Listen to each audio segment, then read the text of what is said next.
years to work the night shift as a security guard in an old apartment building, the kind that was already scheduled for demolition. It was mostly a ghost town. Almost all the floors were empty, with just a handful of stubborn residents still living there. The job was usually mind-numbingly boring, which was fine by me.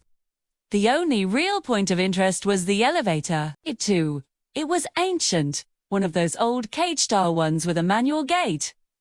It was painfully slow and had a nasty habit of stopping between floors. Pretty much everyone who lived there avoided it after midnight, preferring to take the stairs. One night, around 2 a.m., I was staring at the security panel, half asleep, when one of the lights lit up. It was the elevator call button. My eyes snapped open. I hadn't seen or heard anyone enter the building.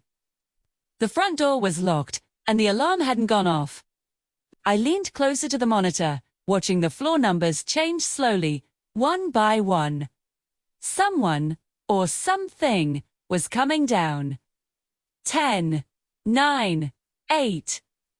Each number seemed to take an eternity. Then it stopped. On floor 13, my blood ran cold. That was impossible. This building, like many old ones, was superstitious. There was number 13th floor. The buttons in the elevator skipped straight from 12 to 14. There was no button for it. No landing, nothing. It officially didn't exist. A glitch, I told myself. It had to be a glitch. But I couldn't shake the feeling of unease. Company policy said I had to check it out. I grabbed my heavy-duty flashlight and headed for the central staircase. The air in the stairwell felt colder than usual, and the only sound was the echo of my own footsteps on the concrete. When I reached the 12th floor, I peered down the hallway toward the elevator shaft. The light above the doors was on, indicating the car was there. I walked slowly toward it. I got to the 14th floor. Same thing. There was no physical space between 12 and 14 for another floor to exist. I went back down to the ground floor, my heart pounding in my chest. I stood in the empty lobby, staring at the elevator doors.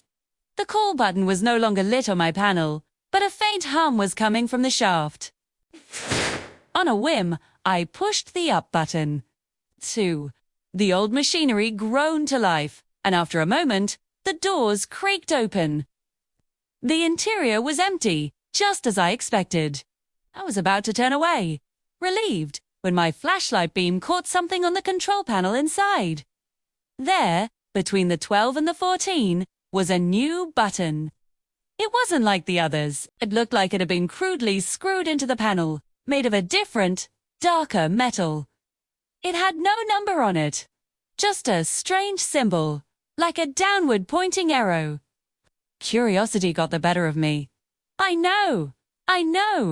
It was stupid, but I had to know.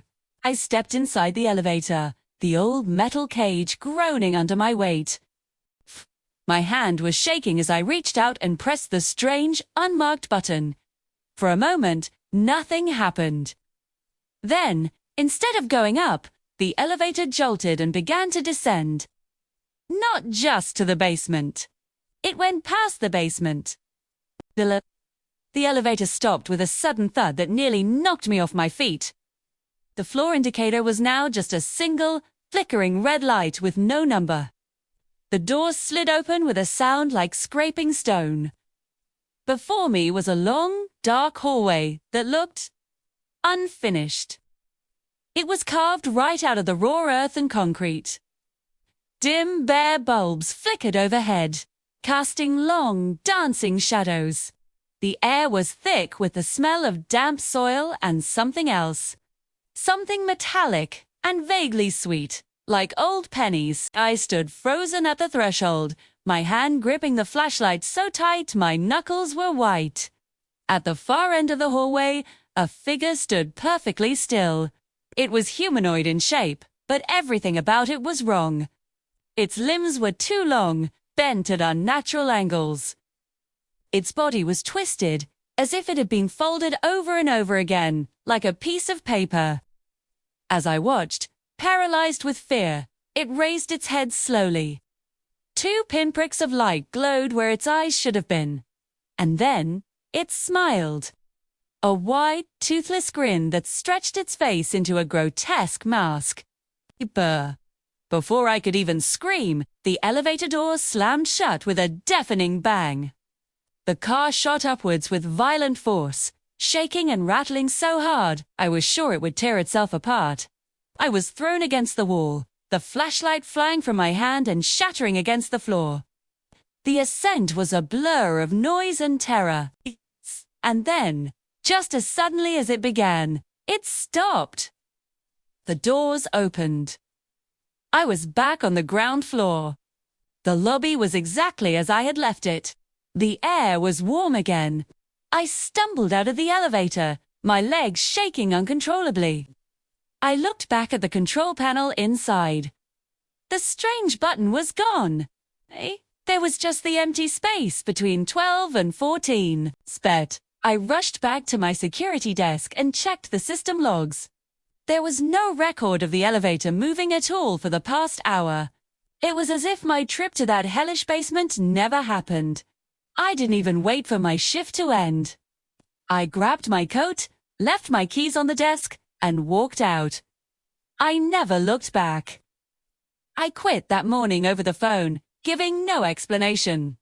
2 weeks later, just as scheduled, the demolition crew tore the building down. The local news ran a small story about it. They mentioned that during the excavation, the crew found a sealed, undocumented sublevel beneath the basement. The article said it was just an old, forgotten storage area, but there were no official records of its construction.